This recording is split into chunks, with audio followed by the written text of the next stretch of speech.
Kalau trauma enggak ya Mbak, karena aku nggak nyamaratain orang. Cuma lebih selektif, ya jauh lebih selektif karena aku nggak mau jadi janda 2 kali. Jadi pengennya tuh pernikahan, kalau saya nikah lagi, sebelum saya punya rencana menikah dengan beliau pun, udah nanamin di diri kalau misalnya aku dikasih jodoh lagi sama Allah, bener-bener pengen jodoh yang sekali seumur hidup sampai akhirat gitu. Jadi nikah 1 kali lagi tuh untuk udah selamanya insya Allah.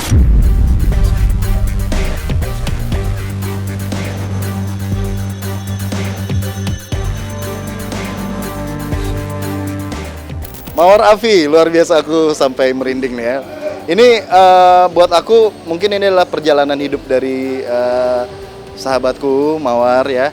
Dan aku juga belum bertemu dengan pasangan terbaru dari Mawar. Dan tapi aku sempat lihat sih, sempat dengar juga. Terus kalau misalnya dari kita sebagai teman, kita cuma bisa support saja, kita bisa doakan semoga Mawar bisa berbahagia.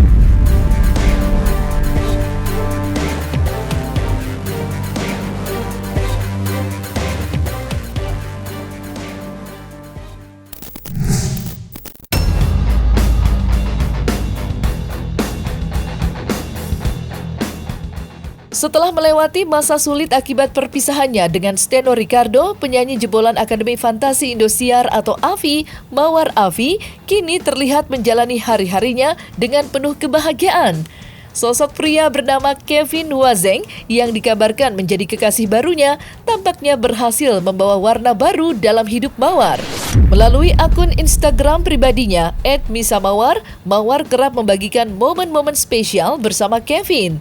Dalam unggahan terbaru terlihat keduanya tampil mesra, menikmati kebersamaan dengan senyum ceria yang terpancar dari wajah mereka. Kevin yang disebut-sebut sebagai pria yang sederhana namun perhatian, tampak cocok mendampingi Mawar di setiap kesempatan. Salah satu unggahan Mawar yang mencuri perhatian adalah ketika kekasih dari Mawar itu terlihat sudah sangat akrab dengan putri tercintanya.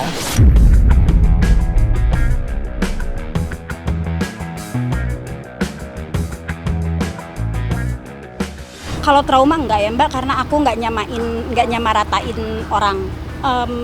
Cuma lebih selektif, ya jauh lebih selektif karena aku nggak mau jadi janda 2 kali. Jadi pengennya tuh pernikahan, kalau saya nikah lagi, sebelum saya punya rencana menikah dengan beliau pun, udah nanamin di diri kalau misalnya aku dikasih jodoh lagi sama Allah, bener-bener pengen jodoh yang sekali seumur hidup sampai akhirat gitu. Jadi nikah 1 kali lagi tuh untuk udah selamanya insya Allah. Mawar Afi, luar biasa, aku sampai merinding nih ya. Ini buat aku mungkin ini adalah perjalanan hidup dari sahabatku Mawar ya. Dan aku juga belum bertemu dengan pasangan terbaru dari Mawar.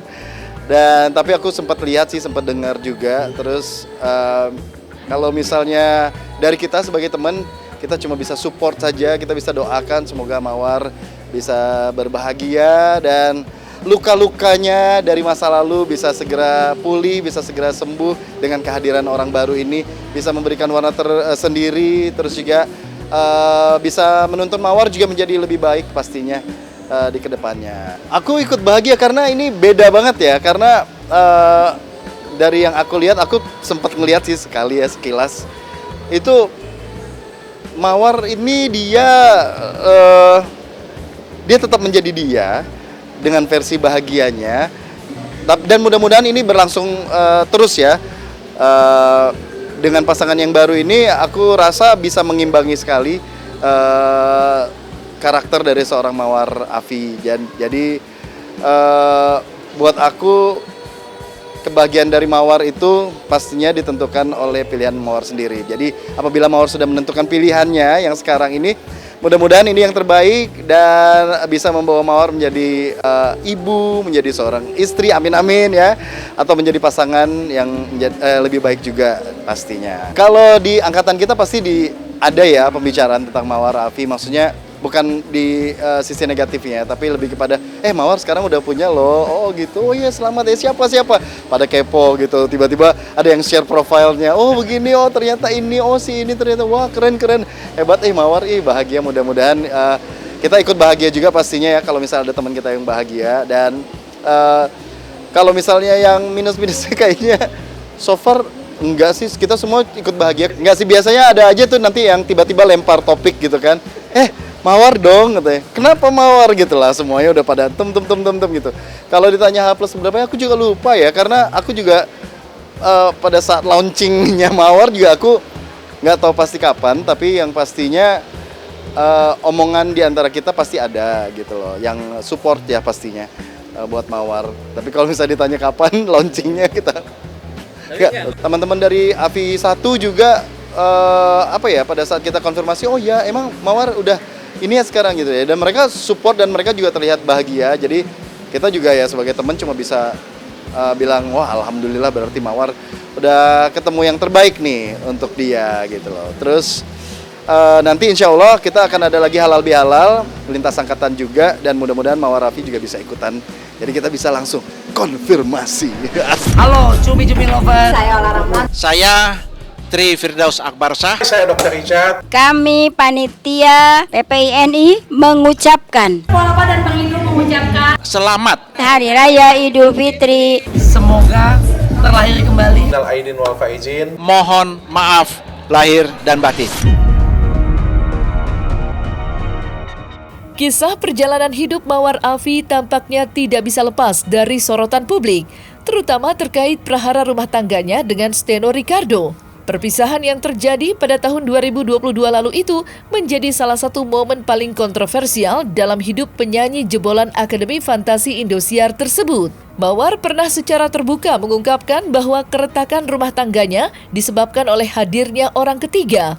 Melalui curhatannya di media sosial, Mawar menuding mantan suaminya, Steno Ricardo, telah berselingkuh dengan babysitter anak-anak mereka. Tidak hanya itu, publik semakin heboh ketika diketahui bahwa setelah bercerai, Steno Ricardo menikahi babysitter tersebut, memperkuat spekulasi yang beredar. Kita tahu ya, belakangan ini kan Mawar dengan cerita sedihnya gitu, dan kita juga pada saat menyaksikan sendiri bahwa Mawar sudah kembali ceria, sudah bisa menjalani hari-harinya dengan bahagia, itu merupakan kebahagiaan tersendiri juga buat kita teman-temannya. Buat Mawar, yang pasti tetap dijaga hatinya, bahagia boleh secukupnya, sedih juga boleh secukupnya, dan enjoy the moment pastinya, kasih yang terbaik supaya mendapatkan yang terbaik juga. Amin. Sukses terus dan bahagia buat Mawar. Tak selesai sampai di situ, perseteruan Mawar Afi dengan suaminya sempat memanas. Ya, Mawar sempat dibuat bingung sekaligus meradang oleh mantan suaminya, Steno Ricardo. Lantaran Mawar yang awalnya berpikir baik soal permintaan mantan suami untuk menjual mobil yang selama ini digunakan anak-anak mereka, justru malah dibuat kesal. Bagaimana tidak, selama 2 bulan Mawar mengaku sama sekali tidak diberi nafkah untuk anak-anak oleh mantan suaminya. Hingga kemudian berlanjut dengan permintaannya kepada Mawar untuk menjual mobil. Mendengar alasan Steno, Mawar kala itu sempat berpikir positif dan memenuhi permintaan mantan suaminya itu. Akan tetapi setelah urusan itu selesai, justru muncul lagi surat panggilan untuk Mawar dari Pengadilan Agama Depok, di mana Steno ternyata untuk kedua kalinya kembali mengajukan gugatan hak asuh anak, hingga akhirnya membuat Mawar pun kaget lantaran mengira urusan hak asuh anak sudah selesai.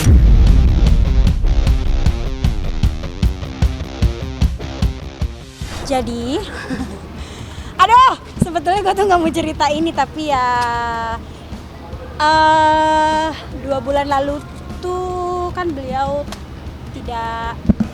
sudah mulai tidak memberikan nafkah sama sekali.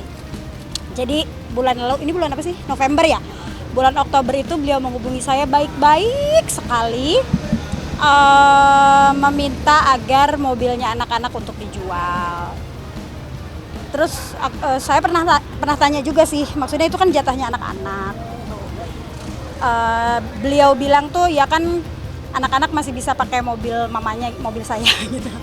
Jadi yang ini minta tolong dulu untuk dijual karena beliau punya kepentingan supaya katanya bisa muter lagi lah keuangannya gitu, dan beliau bisa ngasih nafkah lagi karena alasannya di mata saya beliau punya niatan baik ya, itikat baik mau ngasih nafkah anak-anak, ya udahlah saya nggak mau debat.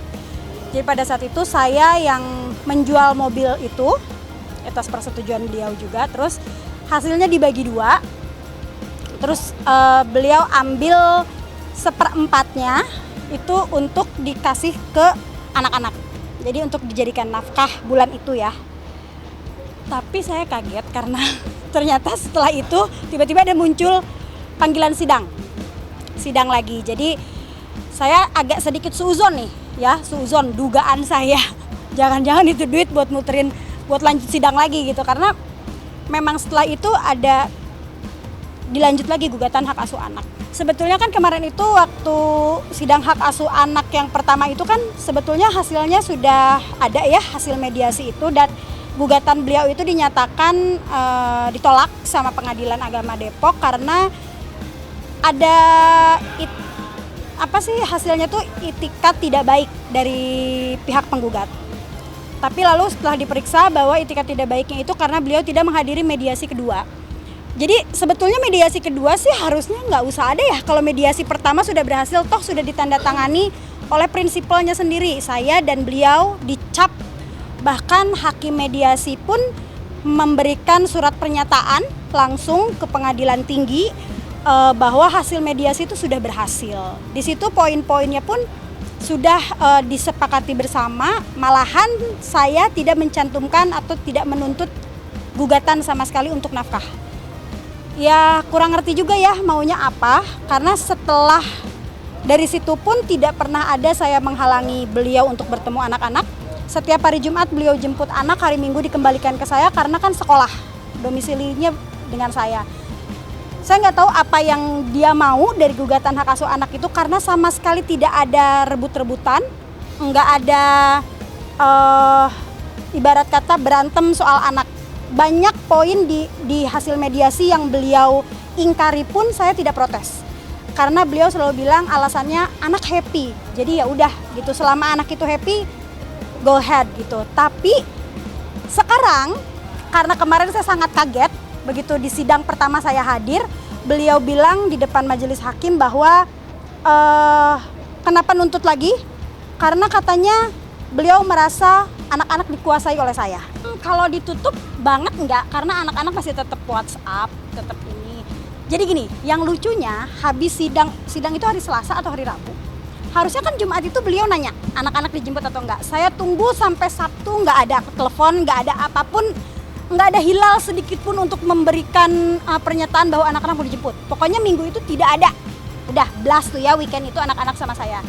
Minggu depannya kan saya kerja keluar kota, saya ke Bali, saya bawa semua anak-anak karena mereka juga yang minta untuk ke pantai. Udah dari liburan kemarin itu nggak sempat saya bawa kemana-mana, jadi karena ada pekerjaan di Bali udah saya bopong semua anak-anak. Mungkin beliau tahu, tapi saya rasa beliau pasti tahu, nggak mungkin dia nggak tahu. Anehnya ketika saya berada di Bali baru dia nanya, anak-anak bisa dijemput hari Jumat. Saya nggak respon, saya cuma ngeliat, saya ketawa. Karena Mbak pun bilang, udah dikasih tahu kok Mami, kita lagi di Bali. Jadi buat saya seolah-olah WhatsApp hari itu kayak basa-basi aja kalau beliau menanyakan kabar anak gitu. Jadi ya gue di Bali, lu mau jemput kemana gitu. Terakhir beliau ngejemput anak-anak ke rumah saya pun beliau tidak pernah bisa menatap muka saya, nggak tahu kenapa. Jadi kalau ketemu nunduk mulu gitu, nggak pernah gitu lah, nggak. Sampai kemarin di sidang pun beliau tidak menatap muka saya. Ngeri kali ya. Aku nggak ngikutin, jujur aja kalau ditanya soal kabar dia sebetulnya aku nggak ngikutin. Cuma kalau misalnya kayak selentingan akhirnya tahu gini, terus ditanya gimana komen saya sebetulnya kalau saya boleh jujur, saya maunya sih beliau kondisi ekonominya baik-baik aja. Kenapa? Kalau kondisi beliau ekonominya bagus, tidak ada alasan untuk beliau tidak memberikan nafkah. Jadi kalau aku tuh nggak pernah loh ngedoain dia nggak punya duit atau apa. Ntar kalau beliau nggak punya duit, kan aku jadi sendirian. Gitu loh. Walaupun sebenarnya punya duit nggak punya duit, gue sendirian tetap. Dari awal pun sebetulnya saya udah selalu ngomong bahwa masalah nafkah itu kalau bapaknya ada aja silahkan kasih. Kalau nggak ada Yang penting itu buat saya tuh kehadiran. Ya, kehadiran dia untuk anak-anak. Jangan skip gitu. Maksudnya gini loh, karena anak umur segitu itu kan masih short term memory ya. Short term memory itu kan bisa lupa. Kenapa saya bilang bisa lupa? Karena sejak waktu pernikahan beliau itu kan beliau sempat hilang tuh, nggak bisa dihubungi. Itu anak-anak tidak ada yang menanyakan bapaknya sama sekali. Yang saya ngeri itu justru anak-anak lupa sama bapaknya. Kalau saya ego, kalau saya mementingkan diri saya egois, saya malah seneng anak-anak lupa, kasarnya ya. Biar anak-anak sama saya aja. Tapi kan saya nggak mau anak-anak ngerasa kayak gue cuma punya ibu, nggak punya bapak seperti teman-temannya yang lain. Jadi saya selalu bilang ke anak-anak bahwa kalian masih anak papahnya kalian gitu. Cuma sekarang kondisinya rumahnya mami sama dedi kalian tuh udah pisah aja gitu. Jadi ada 2 rumah. Nah, selesai sudah Cumi Lovers. Saksikan terus Cumi Camp In Depth, kabar lengkap, mendalam, dan akurat dari narasumber terpercaya. Dan jangan lupa untuk like, subscribe, dan juga share channel YouTube Cumi Cumi.